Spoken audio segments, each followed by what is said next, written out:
లోపలేసి తోముతాం, జైల్లో ఉంటాం, జైల్లో పెడతాం. ఈ కేసుతో నీకు సంబంధం లేకపోవచ్చు, ఈ లెక్కర్ కేసుతో సంబంధం నువ్వు కానీ సంతకం పెట్టకపోతే నా దగ్గర కొన్ని 100 కేసులు ఐవాల్ ఇన్వెస్టిగేషన్లో ఉన్నాయి, వాటిలో నీ పేరు కలుపుతాం, శాశ్వతంగా ఏదో ఒక దీంట్లో పెట్టి జైల్లో పెడతాం, నిన్ను బయటికి రాని. ఒకవైపు ఏమో అలా బెదిరిస్తారంట, మళ్ళా వస్తారంట. నీకెందుకు గవర్నమెంట్తో మాట్లాడి నీకు వర్క్లు ఇప్పిస్తాం, నీకేమైనా డబ్బులు కావాలంటే గవర్నమెంట్తో మాట్లాడి డబ్బులు ఇప్పిస్తాం, నీకేదైనా కావాలంటే చెప్పు గవర్నమెంట్తో మాట్లాడి గవర్నమెంట్లో నీ చెప్పి అరేంజ్ చేస్తాం అని ఒక పక్క ప్రలోభ పెడతారు, ఒక పక్క బెదిరిస్తారు. అతను చెప్తున్నది నాకు ఏ సంబంధం లేనటువంటి దాన్ని, ఎక్కడా ఇన్వాల్వ్ కానటువంటి దాన్ని మీరు ఇలా తీసుకొచ్చి కొంచెంసేపు బెదిరిస్తున్నారు, కొంచెంసేపు ఆశ పెడుతున్నారు, ఇన్ని రకాల ప్రయోగాలు చేస్తున్నారే. ఇది ధర్మమా అని అతను అడిగినప్పుడు బల్లలేసి దబ్బా దబ్బా నా కొల్లా శ్రీనివాస్ అనే అతను బల్లలను దబ్బా దబ్బా కొడుతున్నాడంట, అరుస్తున్నాడంట, రచ్చ చేస్తున్నాడంట. సంతకం పెడతావా పెట్టవా, సంతకం పెడతావా పెట్టవా, లెక్కర్ కేసుతో చెవిరెడ్డికి సంబంధం ఉందని. ఎందుకు బాబు నీకు తప్పనే అంది శ్రీనివాస్ గారు. నువ్వు ఒక ఆఫీసర్, నువ్వు ఒక సీనియర్ ఆఫీసర్, నీ తప్పనేంది, నీ తాపత్రయమేంది, నీ బాధ ఏంది, నువ్వు చివరికి నీ గోల్ ఏంటి, నువ్వు సాధించాలనుకుంటున్నది ఏంటి? అట్లా అమాయకులను ఏమీ తెలియని వాళ్ళని బెదిరించి భయపెట్టి బల్లలు కొట్టి అరిసి రచ్చ చేసి చివరికి నువ్వు అసలు నువ్వేం సాధించాలనుకుంటున్నావు? తప్పుడు కేసులు పెట్టి అమాయకులను భయపెట్టి బెదిరించి తప్పు కదా. నీకు విచక్షణ ఉందా కొంచెమైనా? నీ ఎథిక్స్ ఏమనిపిస్తున్నాయి? కనీసం మానవీయ విలువలు అనేది ఎక్కడైనా కనబడుతున్నాయా? ఒక మనిషిగా ఆలోచిస్తున్నావా? కనీసం ఒక మనిషిగా కనీస పరిజ్ఞానంతో ఆలోచిస్తే, మానవత్వంతో ఆలోచిస్తే సామాన్యులను అలా బెదిరిస్తావా, భయపెడతావా, బల్లలు కొడతావా, అబ్యూజివ్ లాంగ్వేజ్ మాట్లాడతావా? ఎక్కడికి వెళ్తున్నావు కొల్లి శ్రీనివాస్ గారు?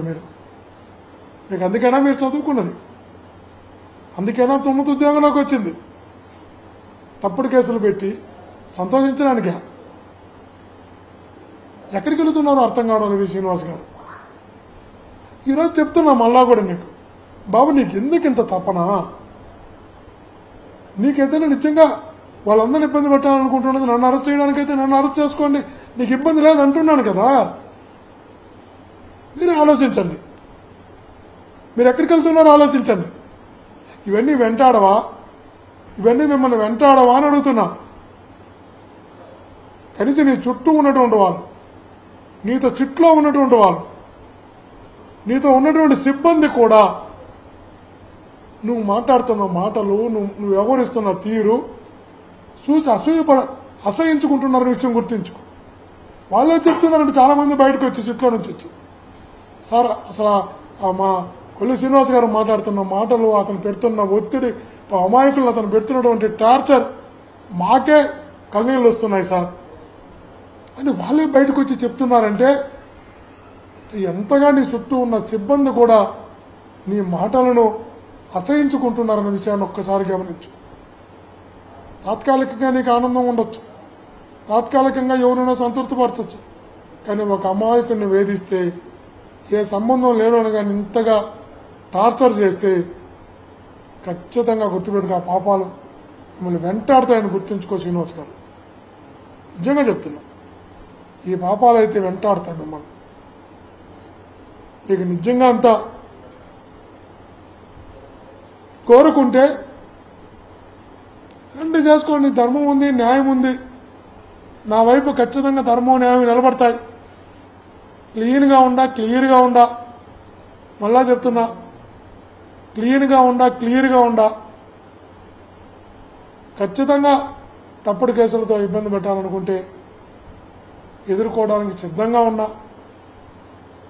ఇప్పుడు కూడా విజ్ఞప్తి చేస్తున్నా, అమాయకులను, చిన్న ప్రాణాలను మానసికంగా, శారీరకంగా వేధించి చంపేయకండి మహాత్ములారా, మహానుభావులారా.